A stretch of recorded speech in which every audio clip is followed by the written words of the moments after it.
Yes, yes, yes, I have sex with Jennifer, but I swear that I had it 2 times.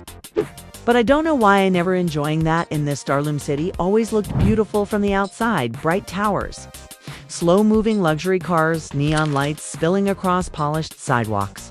But inside the studios, inside the penthouses, behind the velvet curtains and glittering award shows, the truth was always messy. And tonight, it was about to explode. Rael Donovan didn't plan to say the words.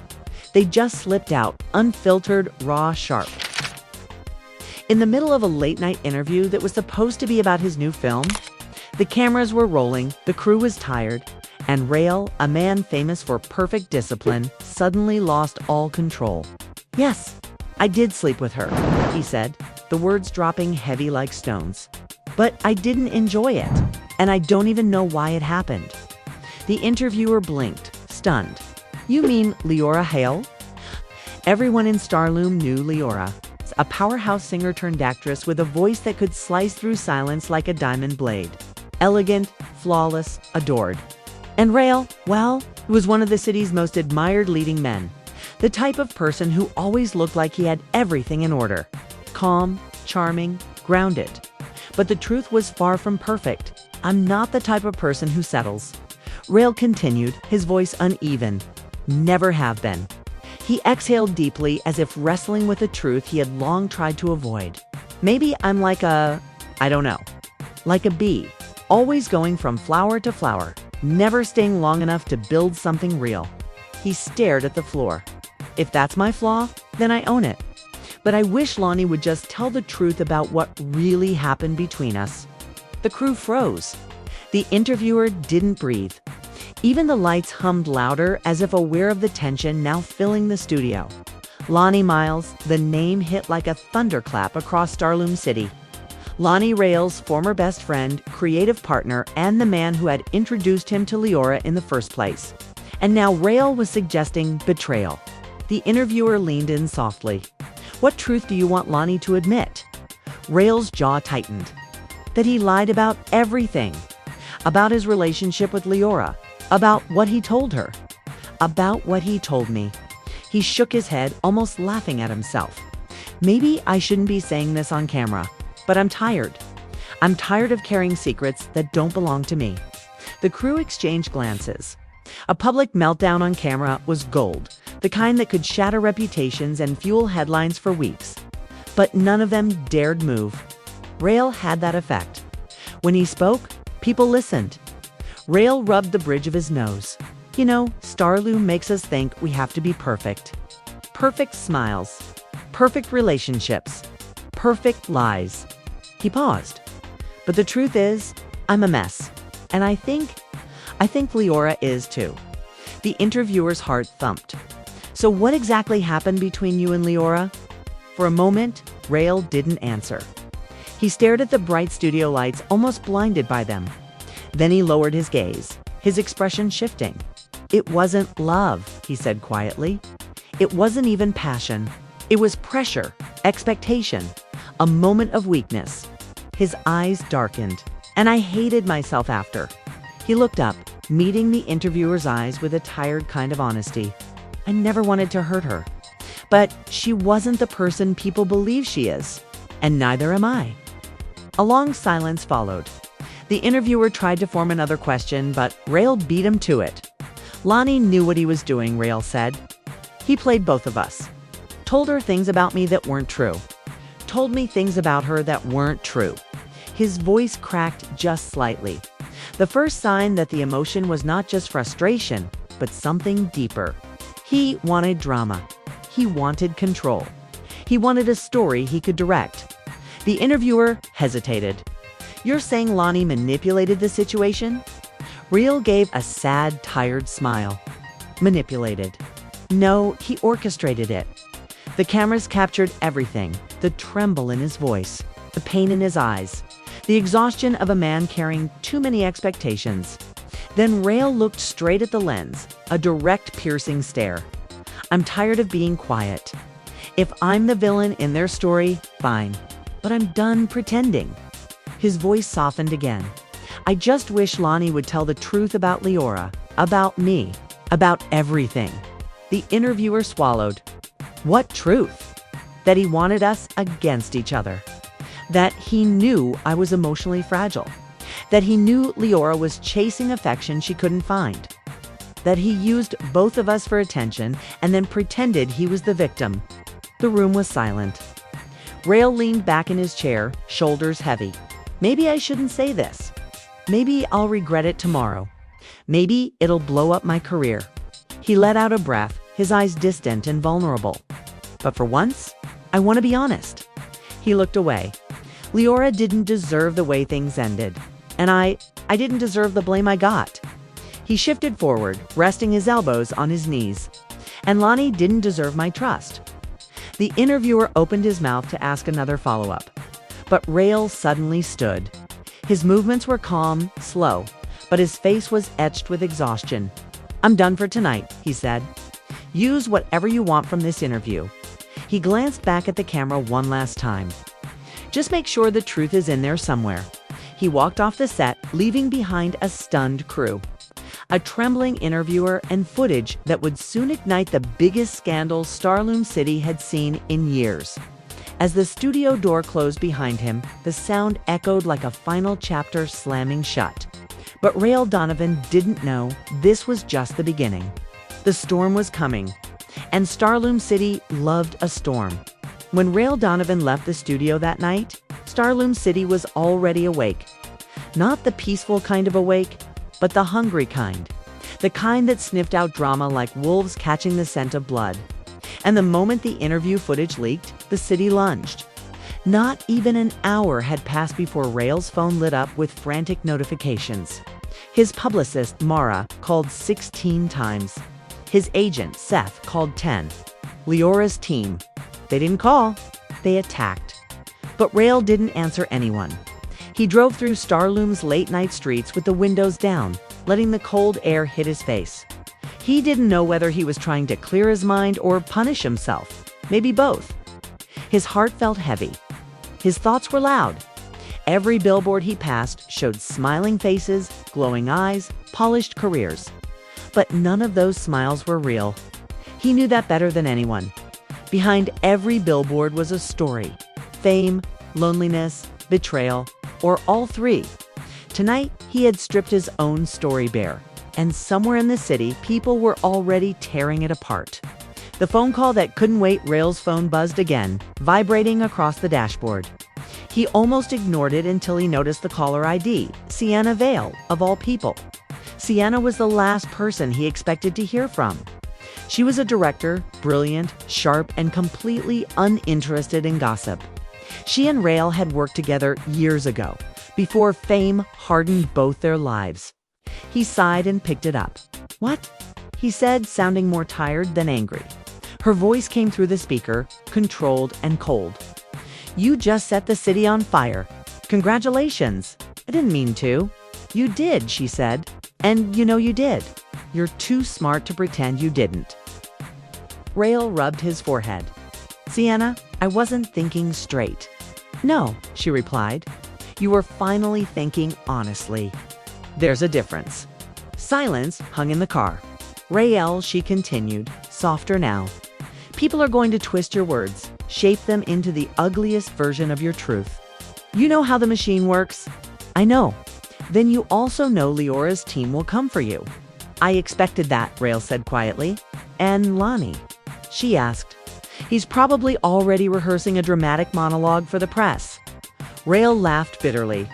He always loved being the center of every storm. Just be careful, Sienna said. Starloom pretends to adore its stars, Sienna said. Starloom pretends to adore its stars. But really, it devours them. He didn't answer. Rael, go home. Don't do anything stupid. I'll try, he whispered, then ended the call. Leora hailed behind her closed doors across the city. In a glass-walled penthouse overlooking the ocean, Leora Hale watched the leaked interview on her tablet. Over and over. Each replay cut deeper. She held the device tightly, her hands trembling. He said he didn't enjoy it. She murmured, barely able to process the words. There were hundreds of comments already flooding the feed. Rael exposed Leora. Is Lonnie the real villain? This drama is going to be a movie. She slammed the tablet down on the marble counter and pushed her hands through her hair. Her long curls fell messily over her shoulders, her eyes burning with frustration and humiliation. Why would Rails say that publicly? Why now? And why would he drag her name into something she had been trying to bury for months? Her manager, Kaylin, paced behind her. "We need a statement," he said. Now, before his narrative becomes the truth. There is no his narrative, Leora snapped. There is only lies. Kaylin raised an eyebrow. "Are they?" Leora froze. "How dare you?" She whispered. "I'm not judging," he said calmly. "But the world will. And the world only believes the first version it hears." Rail gave them his. Her chest tightened. He was right. And she hated that. "Call Lonnie," she said finally. "Tell him we need to meet tonight." Kaylin blinked. "Are you sure? You and Lonnie haven't spoken in weeks." "I don't care." He started this chain reaction the minute he opened his mouth to Rail. Her voice hardened, and now he's going to help clean it up. She walked toward her balcony, staring out at the glittering ocean. "And if he doesn't?" She whispered. "Then he'll wish he had." The man in the middle, Lonnie Miles, was sitting in a dim rooftop lounge, swirling a drink in his hand when his assistant rushed over. "You need to see this," she said breathlessly, showing him the clip of Rail's interview. Lonnie watched silently, his expression unreadable. When the clip ended, he didn't react. He just took another slow sip of his drink. "So," his assistant said softly, "what are you going to do?" Lonnie leaned back in his chair, exhaling through his nose like someone who found the situation amusing. "What am I going to do?" He repeated. "I'm going to do what I always do." "And what's that?" "Turn chaos into opportunity." His assistant swallowed hard. "Leora wants to meet you. Tonight." "Course she does," he smirked. "The queen is panicking." "And Rail." Lonnie's smile faded. "Rail is the only one I didn't expect to break." He stood up slowly, straightening his jacket. "This city turns even the strongest into glass," he murmured. "And once glass cracks, it shatters." He finished his drink with a single swallow. "Get the car," he said. "It's time to play referee." The night that changed everything, Rail pulled into his driveway just after midnight. His house, a minimalist home tucked into the hillside, was dark, quiet, peaceful. He walked inside and closed the door behind him. Then he froze. Someone was sitting in his living room, facing the dark screen of his television. The warm lamp beside the couch flicked on with a soft click. Sienna Vale sat there calmly, her coat draped over the armrest, legs crossed, eyes sharp. "You didn't go home," Rail said, stunned. "No," she replied, "because I knew you'd spiral." She stood and walked toward him, her face stern but not unkind. "You think telling the truth will free you," she said, "but the truth doesn't set people free, it cages them. And now you've stepped inside the cage willingly." Rail didn't respond. "You need to decide," she continued. "Are you going to fight for your story, or are you going to let them drown you in theirs?" Rail looked at the floor. "I don't know." Sienna stepped closer, lifting his chin with a single finger so he'd meet her eyes. "Then figure it out fast," she whispered. "Because Leora and Lonnie are coming. And they won't come quietly." Rail's heartbeat thundered. The storm wasn't coming. It had already begun. Night in Starloom City had its own pulse, slower than the day, but heavier, more charged. It was the hour when secrets crawled out of velvet corners. When the city's prettiest lies put on makeup and walked the streets. And tonight, 3 people were heading into the kind of confrontation that rewrote careers, reputations, and destinies. Leora's car pulled up first.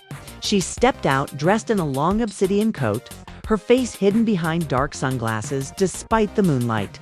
She walked with the kind of confidence people expected from her, but beneath it, her heart thundered like a drum. Lonnie arrived next. No bodyguards, no entourage, just him in a black blazer, smirking as if he had been waiting for this moment. He carried the casual arrogance of a man who believed he could charm his way out of any disaster. They met outside a private rooftop garden known only to Starloom's most powerful. No cameras, no leaks. Just cold air, dim lanterns, and a silence thick enough to slice. "You're late," Leora snapped. "I like to make an entrance," Lonnie replied smoothly. She folded her arms. "This isn't a premiere, Lonnie. It's a crisis." He smirked. "Everything's a premiere in this city." Leora's jaw tightened. "You saw what Rail said?" "Yes," Lonnie said. "And I have to admit, he delivered a performance I didn't expect. Emotional, chaotic, vulnerable." His smile widened, almost admirable. Leora looked like she wanted to slap him. "This isn't funny. I didn't say it was. You created this disaster," she hissed. "You told Rail things about me. You told me things about him. You've fed us both lies." Lonnie's smirk faded. "I gave you both truths, Leora. You just didn't like the shape of them." Her eyes flashed fire. "You ruined everything." "No," he said calmly. "You two ruined everything. I simply watched." Leora took a step closer. Her voice dropped to a dangerous whisper. "Rail said he wished you'd tell the truth." "About what?" Lonnie asked innocently. "About your manipulations?" "Manipulation is such a dramatic word," Lonnie said. "I prefer influence." Leora stared at him in horror. "You really don't feel guilty, do you?" "Why would I?" he said. "I never forced either of you to do anything. I just nudged you both toward decisions you were already tempted to make." There it was, the confession Leora had feared, but expected. Lonnie had always loved power over people, especially the beautiful and vulnerable. He treated emotions like chess pieces. And she had been one of his favorite games. But tonight, she wasn't playing. "Lonnie," she said slowly, "this ends now. You will issue a statement." "No, you will," she repeated, her voice shaking with fury. "You will clear my name. You will clear Rails, and you will admit that none of this was what you made it seem." Lonnie chuckled. "And why would I do that? You think the truth benefits me? It's the right thing," she snapped. "Oh, sweetheart." He laughed softly. "You still believe in right and wrong. That's adorable." She clenched her fists. "If you don't fix this, I'll go public." Lonnie raised an eyebrow. "And say what?" "That you slept with Rail, that you fell apart emotionally and leaned on me." That the perfect Leora Hale cracked. She stiffened. "That's right," Lonnie said softly. "I know your secrets too." Leora's bravado faltered. For the first time tonight, she looked afraid. The uninvited guest before she could respond, a soft voice echoed from the shadows. "Funny," it said. "I didn't know we were sharing secrets tonight." Leora froze. Lonnie turned. Rail Donovan stepped out of the dark, his hair damp from the misty night air, his jacket thrown on carelessly, his eyes burning with exhaustion and fire. "How long were you standing there?" Leora whispered. "Long enough," Rail said, his gaze locked on Lonnie. Lonnie smiled, delighted. "Ah, the leading man arrives. Perfect." Rail ignored him completely and turned to Leora. "You shouldn't have come here alone." Leora stiffened, stung by his tone. "I didn't need." Leora stiffened, stung by his tone. "I didn't need protection." "You did the moment Lonnie entered your life," Rail said. Lonnie clapped slowly, laughing. "You two really are poetic." "Shame the romance was fake." "This isn't about romance," Rail said sharply. "It's about the way you manipulated us." Lonnie placed a hand on his chest in mock offense.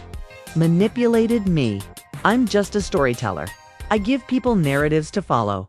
You two followed them beautifully." Riel took a step toward him. "Tell the truth, Lonnie." Lonnie tilted his head with a sly grin. "Or what?" Rail didn't answer with words, just the tightening of his jaw, the kind of tension that usually preceded a punch. But Leora stepped between them. "Stop," she whispered. Her eyes flicked between them, two men who once trusted each other like brothers, now standing like enemies ready to draw blood. "Lonnie," she said, her voice trembling. "You turned us against each other because you wanted control. You wanted to be the center of everything. Is that what you think?" Lonnie asked softly. "It's what I know," she said. Lonnie sighed dramatically, walking to the edge of the rooftop, looking out over the glittering city.